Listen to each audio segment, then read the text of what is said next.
Welcome, sports fans. I'm Craig Cortello. And I'm Kyle Cortello. And we are the Italian sports guys. Bada-Boom. Bada-Bing. Leave the gun. Take the cannolis you hit. It's a weekly sports talk show with an Italian New Orleans twist. So grab a beer or a little red vino. Some pizza pie or some pasta marinara you hear. Throw on your favorite sports jersey. And join us. Why don't you?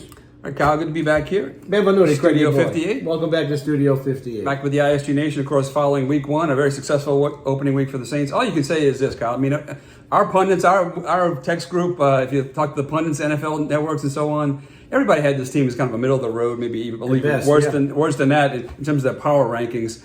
I think we expect they would probably still win this game, but nobody expected what we saw on Sunday.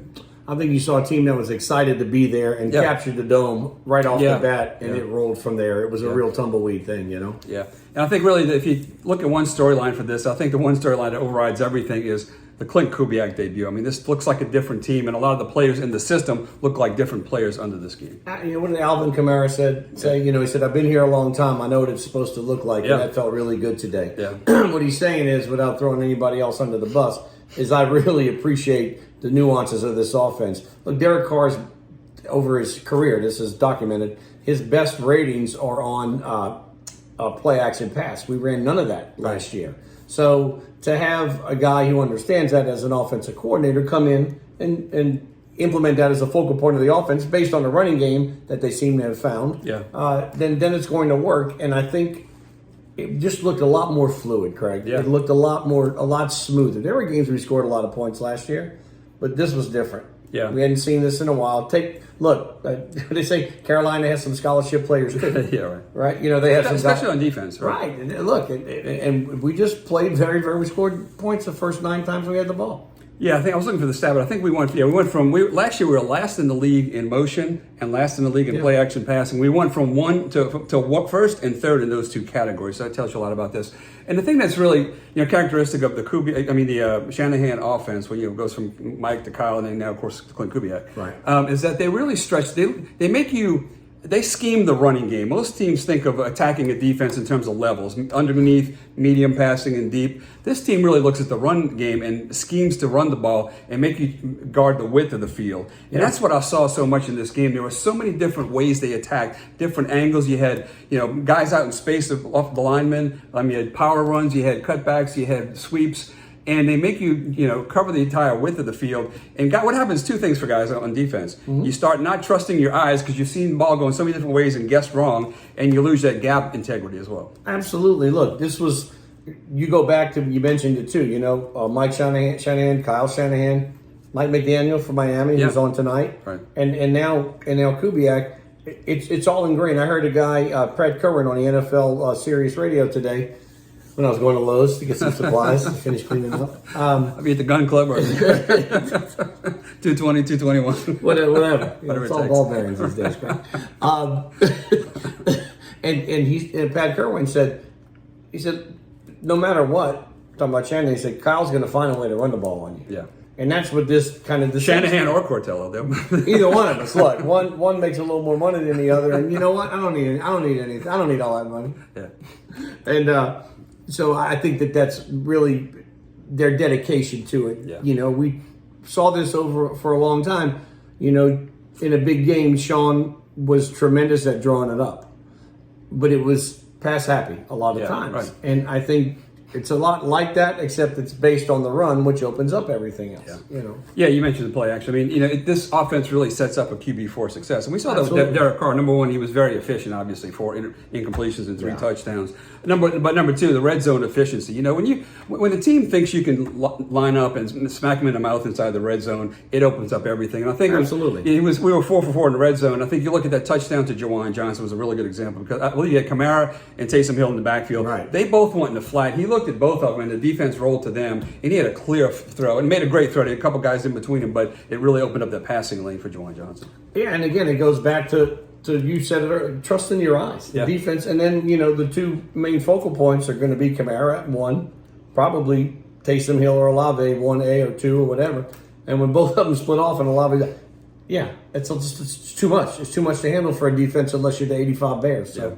Yeah, and I think you last less of the quarterback in this scheme, and that's kind of a trend in the NFL I saw this week.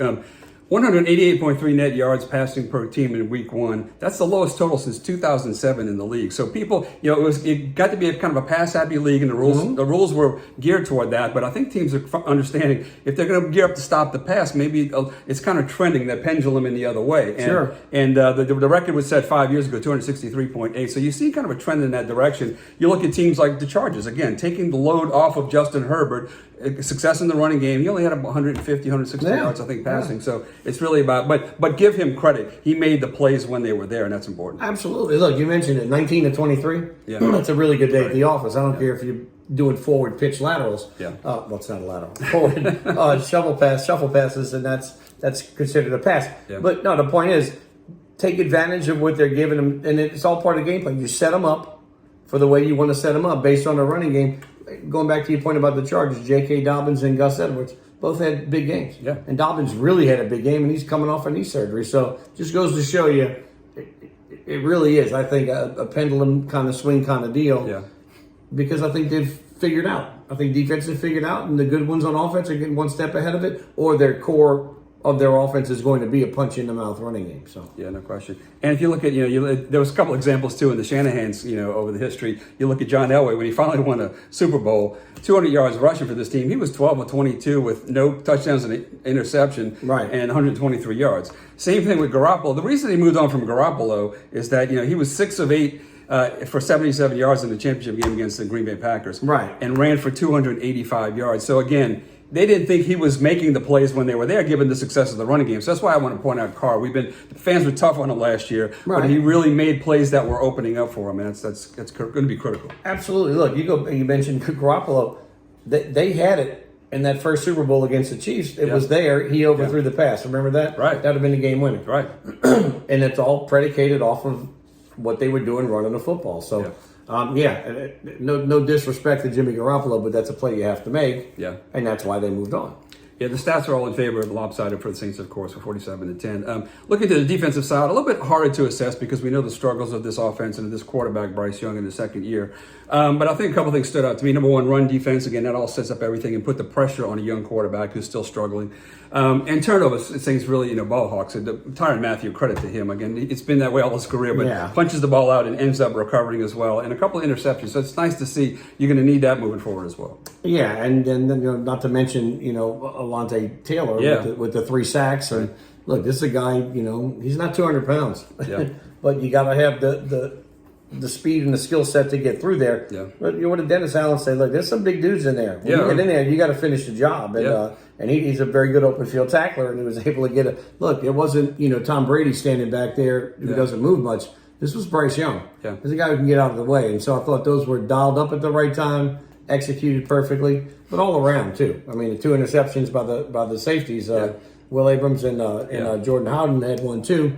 And so those are guys who I have a big circle around as a question mark for what they're going to do this year. Yeah. And to start off like that for both of them has to give them a ton of confidence. And Wills was on the first play of the game. Yeah, right. I think after they went down 7-0, you say, okay, it's one big play.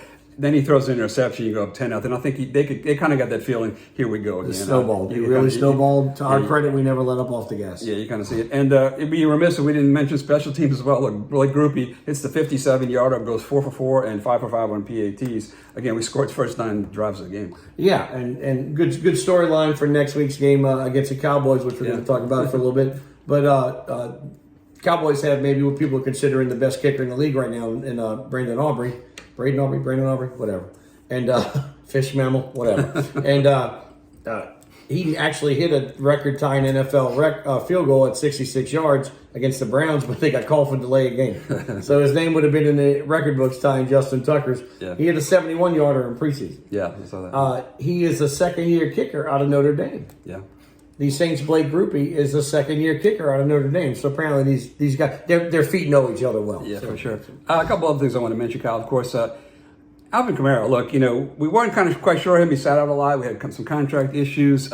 Credit to him. Number one, he went over 100 yards from scrimmage, 50th time in his career. They announced that during the game. Mm-hmm. He looked quick. He looked fresh. And he made it clear that, he's not going to let that, when that contract stuff's over, that's off the field. When he gets on the field between the tackles and between the sidelines, he's going to make it happen. And so credit to him for making it really, really coming hard. Since he arrived here in New Orleans, I know the story about the Vegas thing. Right. By and large, he's been a pleasure to listen to speak, if that makes any sense. His interviews are they have some meat to them, some meat and potatoes to them. They give you information. He tells you what he's thinking. He doesn't trash anybody, but you can tell when he's frustrated. You could see it last year. And again, go back to his comment. I've been here for a long time now. I know what it's supposed to feel like, and that felt good. Yeah. And he knows. He played his ass off. Yeah, for sure. Last year, in the was it the last game? One of the last games against Carolina when we were struggling. We were already out of it, and that showed me so much. It was the last game the year before, excuse me. Right. And he had. I'm not saying he had a great game statistically. It was decent, but I'm in row one. I don't miss a whole lot. Yeah.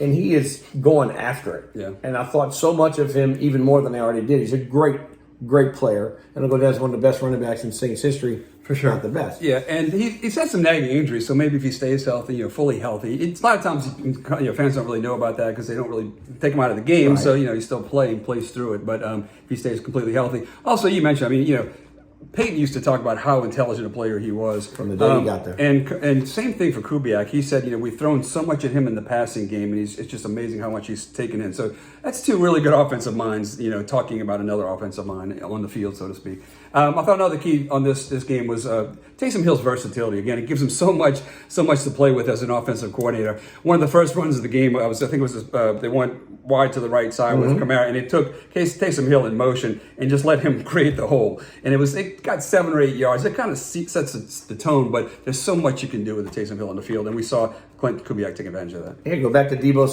Samuel right. in San Francisco. That type of player, right. Controlled games at times from that X-factor position, whatever you want to call it. Yeah. He mostly lined up as wide receiver, Deebo did. Taysom Hill's going to literally line up all over the place. Yeah. But they're finding ways. They found ways on Sunday to get the ball to the guys that make the most plays with the ball in their hands. Right. And Taysom Hill's certainly one of those guys. Yeah.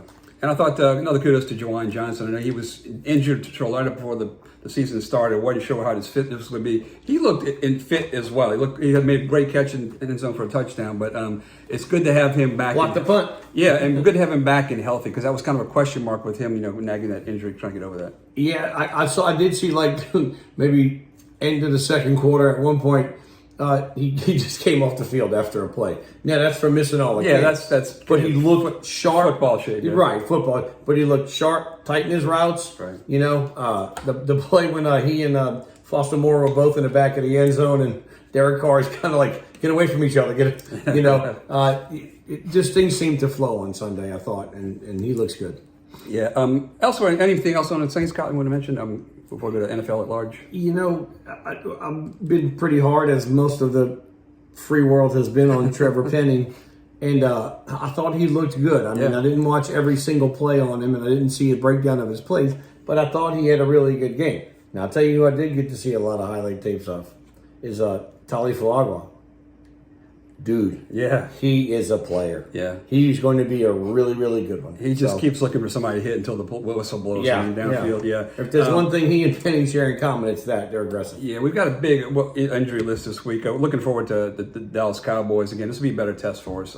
But hopefully those guys it's nothing serious. We got 10 or 11 players on the injury list, so that may not be the official list when we go to Sunday. And we'll see, but look, and it's kind of been a little bit on the back burner with the storm that just rolled through. Yeah. But Hurricane Francine, but the Cowboys defense got to Deshaun Watson, I believe, 6 times. Yeah. And they picked him off a couple times. Yeah. They made life miserable for him, albeit I think Cleveland had a makeshift offensive line, got a couple of injuries. There's an all-pro in there, Brian Boitano, and if you want to see a real test for Trevor Penning, it will come this Sunday at high noon. Gotcha. Yeah. Elsewhere in the NFL, what would you see that was good and bad that surprised you this week on week 1? I was shocked that the Bengals lost to the Patriots. We talked about that. That was the biggest surprise. I thought they'd have enough, even on an off game, to beat that team at home. Yeah, and then the Ravens-Chiefs game last Thursday night was just fantastic. I thought that did not disappoint at all. The Rams are for real this year. Yeah. They ended up losing in overtime, just ran out of gas on, I believe, Sunday night, to Detroit. And look, we all know what Detroit's about. They got the ball in overtime, ran it, boom, boom, boom. The Rams defense was just gas. That's their first year without Aaron Donald in 100 years. Yeah. But don't sleep on the Rams. They did have Puka Nakua's out with the injury. Don't know how long. I think he's done. I think he's done for the season. Wow. Yeah, I think I heard that. But if the injury bugs, fair to them this year, they're gonna have something to say about all this at the end. Cooper Kupp looks back in action, man. Return to form. Yeah, I mentioned the marquee matchups for the NFL this weekend. Chiefs Ravens on Thursday night. Packers Philly on Friday was a great game, and then again mentioned the Sunday night game as well. I wasn't able to watch the Packers. It was a great game. Shootout back and forth. In the dome. Of course, it was disappointing to see Jordan Love get hurt on the second to last play of the game. I think it was, but he'll be back in a few weeks. Elsewhere, again, I mentioned San Diego. I mean, Harbaugh's got Los Angeles Chargers. Yeah, Los Angeles Chargers. Harbaugh's got his critics for sure, but you see his impact on the team right away, and it's kind of that mentality. They ran the ball a lot, took the pressure off Justin Herbert. It's a close game till late, but they ran away with it with the running game, so to speak. He's won immediately everywhere he's gone. Yeah, Atlanta. A lot of people picking Atlanta as a real contender in the NFC. Again, maybe one game in, too quick to make an assessment, but that surprised me for them to lose, not score. Kirk Cousins struggled with a couple of interceptions, only scoring 10 points at home with all the offensive weapons. That was a surprise. How long, if they don't right this quickly? Yeah. Any other circumstance, you'd say, they're going to be a dangerous team at some point, unless the wheels really come off this season from injuries or something within the locker room. But the one player who's got to get good fast and find it quickly is Kirk Cousins, because that whole fan base, they're excited about Michael Penix Jr. Yeah, right. And so is Arthur Blank, the owner. And they're not going to sit around for 12 and 13 points a game, not with what they're expected to be this year in an offense that has Bijan Robinson, Drake London. I mean, Kyle Pitts has been a just incredible athlete since he's been here. Hasn't done a whole lot. Right. Watch out for that. So they're expecting some things. Yeah. They spent money to win this year, and they need to get there quickly, or they're going to start calling. It's going to fall on Kirk Cousins. I hear things. Things. No. Elsewhere, we talked about Bryce Young's struggles. The flip side of that, Stroud picked up where he left off last year. He just looked like the real deal. Of course, the talk of that game, though, was Anthony Richardson's 60-yard touchdown pass. He showed the athleticism. If that guy puts all the pieces together and learns this game, it could be something. He's got a quick, accurate release, and the ball just looks like it's running with power. I mean, it's flying with power. Yeah. It really is fun to watch him throw the football, Yeah. And lastly, I want to mention Jaden Daniels. They had a tough game. Of course, Tampa was kind of a buzzsaw. They had a big game offensively. Baker Mayfield. Look at Baker Mayfield and Sam Darnold. Some of those teams that gave up on those guys were wishing they might not have. But it's about system and people around you, of course. But Jaden Daniels, I think he did as much as he could. He had a nice game, a couple of rushing touchdowns, I think. He did. So he put a spark in that team, not enough to take him over the hump this game. But I think he a lot to like with the first game. What I got from the most from that game is that the moment wasn't close to being too big. Yeah, he looked very, very comfortable. Looked relaxed. Very comfortable. I agree. We heard all preseason how good Bo Nix is looking up in Denver. Yeah. And how, some national guys saying, look, I know Caleb went on and Jaden's the Heisman truck, but this guy's going to be your rookie of the year. And it fit the preseason narrative. Yeah. He made some plays and didn't make some plays. I thought Jaden played well, but more than anything, I think he looked and knew that he belonged there. Yeah, sure. And that was the fun part for me. So. All right, Kyle, moving on to the college ranks and the LSU Tigers, of course. We didn't get to do a show last week, so I did want to touch upon the USC game. It may be that LSU fan base seems spoiled when they talk about, the expectations of this team, but it's frustrating to look at a team that you know has more talent. I'm not saying USC's talent void, but a better team on the field, what I saw when they played USC. And to continue to make mistakes and at critical times, to poor execution that keep your team from winning a game they should have won. That's the concern with USC and LSU. That's what puts everybody. That's what makes LSU fans what they are. People talk about them, tongue in cheek. Yeah. I'm one of them, but that's what makes them a little bit crazy. Yeah. Okay, and man, you can say all you want, about how it makes me so angry. I'm not teaching them well enough. Translation, that's their ass this week at practice. Yeah, right. That's what that means. Yeah. Well, you've had practices already. Yeah, right. You've had 2 years of practices and a full fall camp. How does Kyron Lacey know not to? How does Major Burns know, they're supposed to know that. Yeah, right, exactly. And they're young men and they want to be treated like men, so they have to own some of it.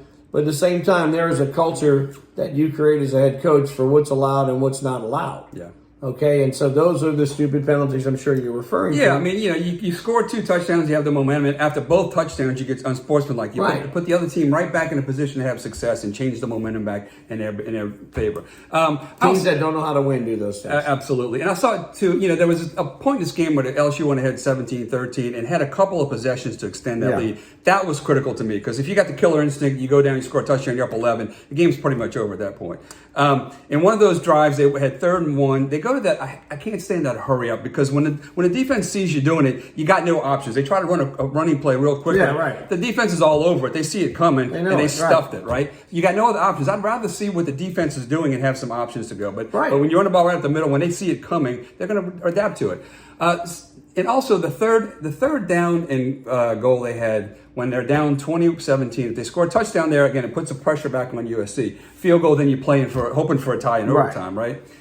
3rd and 6 or whatever it was, you got the clock running down. We're almost to 0 on the clock. The backs are looking at you like they're confused. You got 3 timeouts. Use one of the timeouts. This is a critical play of the game. Use one of those timeouts, stop the clock, and at least know what you're doing on that play. End up throwing kind of try to back shoulder that was wide, but it was a rush play because nobody knew. And that's the time you use a timeout. That's on the coach. That's 100% on that. That's when you regroup and say, okay. This is too important to not know what we're doing right here. You got a guy in his 3rd year in the program, speaking of killer instinct, right? Your quarterback. Right. I'm talking about, you're killing him throwing the ball to Kyron Lacey in the first half, Mason Taylor in the first half.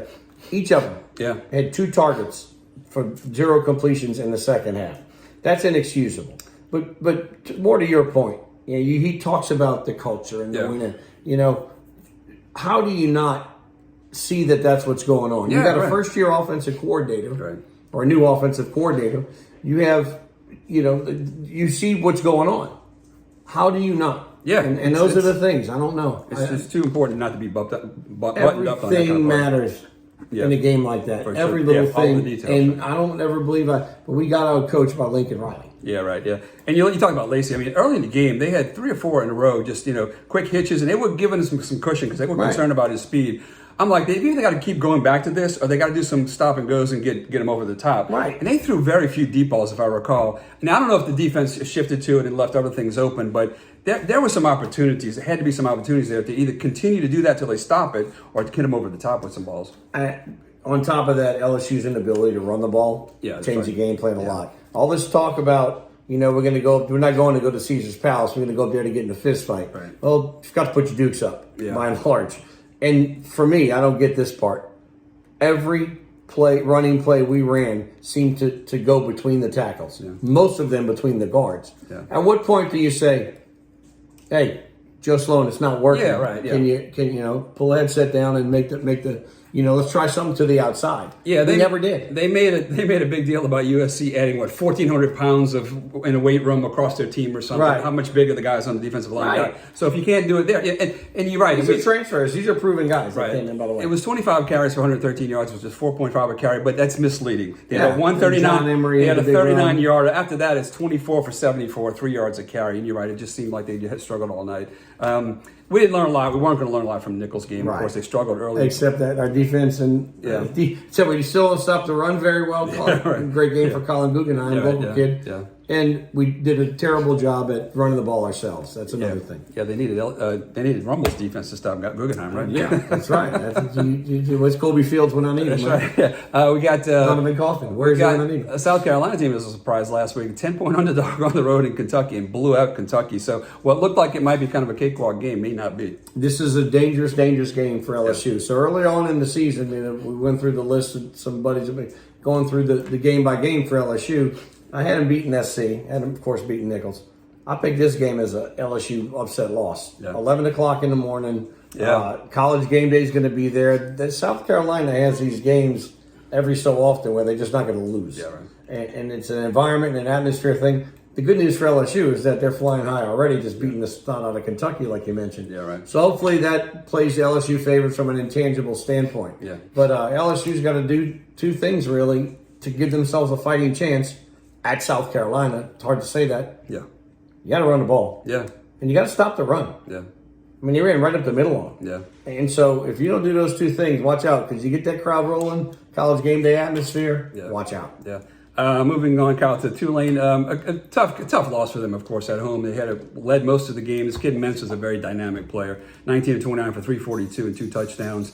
Made one critical mistake he can't make. It'll be a learning experience for him. Right. Disappointing you don't win that game because you had him at home, and it's one game you have to make a mark outside of your conference. So Sure. that is disappointing. But again, this bodes well for the future. This kid will look good. Tulane's program's in good hands from a quarterback standpoint and a head coach standpoint. Yeah. I'll tell you what, let's talk about the X's and the O's. They got jobbed. Yeah. Tulane got Yeah, jobbed. for sure. That is Bad calls. terrible. Yeah.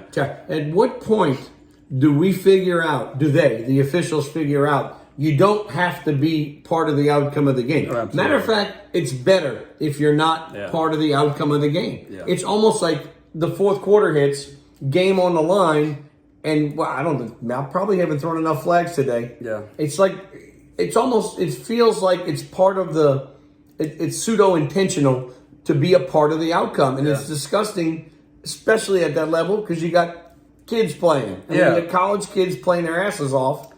And that was a marquee moment opportunity for Tulane's program, and you jobbed them. Yeah, it's a job. I mean, the offensive pass interference call they called was as much on the defender as it was on the. It was more so. He's the one who engaged contact. It's mostly what I'm talking about. It was terrible. Right. So anyway, but both well for Tulane's future. This kid's got all the tools. Tulane is a program now that's had success for a few years, and so you wondered about consecutive years. You wondered about that switch, right? Yeah. Like with the new head coach. Yeah. And it seems to be working. They have the kahunas to say, Kai Horton, Tyler Thompson, had a great fall. Yeah, this guy's been better, this guy's the deal, and we're going with him. Yeah, kudos. It's a big deal. Yeah, for sure. I want to mention briefly, Kyle, the Romo Raiders moved into Superdome, got a game moved from the Shrine and Airline, and Kyle Cortello there was on the play-by-play with Jason Ural on the color broadcast. I humbly do this. Great job, and a great win for the Romo Raiders.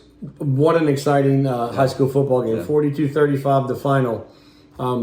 Lafayette Christian been in the state title game or either won it or lost it 7 years in a row. Yeah. I mean, they're a juggernaut. Yeah. That might be, aside from Carr, the best offense that Romo sees this year. Yeah. And I thought they were just fantastic. And I still get a kick. It still brings me great joy to watch high school kids who don't have perfect games, not just this dominant guy, make big plays to decide a game. And I thought Romo's defensive line, who couldn't get their hands on this guy all day, all evening. Yeah. They couldn't get him. Sacked him 3 times on the last drive. The final one, a strip fumble to end the ball game. I thought that was fantastic. Yeah, and a great thrill for these kids. You know, most of the time you have to get to the state finals to play in the Dome. And for these kids to get that experience, that's great. And this kid, too, to get in the Dome and call a game. Look, I had the opportunity to play there, a lifelong dream, albeit not as a Saints running back. Right. I had the opportunity to coach there, albeit not as a Saints coach. Cleary, 110-pound, 1993 East Bank champs, baby, 94. Yeah, there you go. And that was great. Run out the tunnel with my little team, you know. and I was, of course, when the playing and the coaching dreams were gone, I said, I just still love to call the game in the Dome. And Mother Nature finally shone her light down upon me, and they canceled the games at the Shrine, like you said, because it'd ruined the field forever. It's 2 games. Curtis played Reuben Gap from Georgia. Yeah. By the way, they look like Georgia Tech. They were huge. But Lafayette Christian, kudos to them. They're in great hands with the quarterback, Braden Allen, for the next several years, because Braden Walker, because this kid can play, and they have some serious talent. Yeah, and kudos to the Superdome for pulling it off too. Big move. Those kids. Big move. Want to put in a very shameless plug for myself here. I'll be playing some music in September. All your plugs are September and October. Playing K9 Crew will be playing for Animal Rescue, raising some money and awareness. Wait a minute. Say the date again. I got a bunch of them. There's music. I got the Mississippi Songwriters Festival in September. Ozone Festival in Mandeville in October. Frets for Pets in Ocean Springs, Mississippi in October. Race to the Rescue 5K in October. And St. Anne Wine Bar, we're going to have a rescue to benefit North Shore Humane Society. So there's 5 gigs coming up, and we need some gifts for silent auction. If you want to contribute, we'll certainly publicize your organization for contributing those gifts. Anything $25 and up. And the Flip Tones Unplugged. Daryl and Craig are going to be performing in a couple of weeks, September 26th. Our other guys are out of town, so we're going to perform as a little acoustic kind of a duo. So come living in a van down by the river. Yeah. 6 to 8. So a little kind of a late happy hour. You got happy hour 3 to 6. You stick around and got some drink special 6 to 8. So you don't have to stop drinking when happy hour's over. It just goes back to normal prices. Yep. Where is that? It's at Dickie's Bar in Metairie. Loved it. Great place to see live music. There you go. Okay. Anything else before we call it a night? No, just wanted to, again, one more time, we'll give a shout out to hope everybody's doing well after the storm. Sure. Make sure you have your stuff lined up. If you do have some things that got to get repaired, I'd like to give a speaking of shameless plug, I Guarantee Roofing and Sheet Metal, a great supporter of local sports in the area. I got a hold of them today, and they do mostly commercial work, but I was able to get them to look at something on the roof, and not only came out and looked at it, fixed it, and that's less than 24 hours after the storm. So Guarantee a Roofing and Sheet Metal in Metairie, Lionel Smith, Rex Gossett, give him a call. Yeah, and you also got the Crescent City Roofing. Got a lot of these guys have a lot of that's plays. right. So Crescent City Roofing Does more of the residential. Right, yeah. Crescent City Roofing and construction as well. Clay Adams, give them a call as well. And also our sponsors, of course. So if you, we got to mention Mid City Pizza and Luke Eats are both up and running, so you get your meals if you don't have a 4400 Bank Street for the pizza, or on South Miro right there, across from the aforementioned Yeoman Stadium. Yep. And then Luke Eats, 7329 Cone. Minimal damage, up and running. They're open today. So, and if you need insurance, of course, Brian checks on State Farm on Causeway in Metairie. I got good news. I got a new client for Brian that just moved to town. The rougher news is my mother-in-law, but still, I love her. I joke. So I got to hook her up with Brian. All right, well, exciting game this week. We'll get a true test with the Dallas Cowboys. We'll be back to talk about it. We are the Italian Sports Guys. Bada-Boom. Bada-Bing.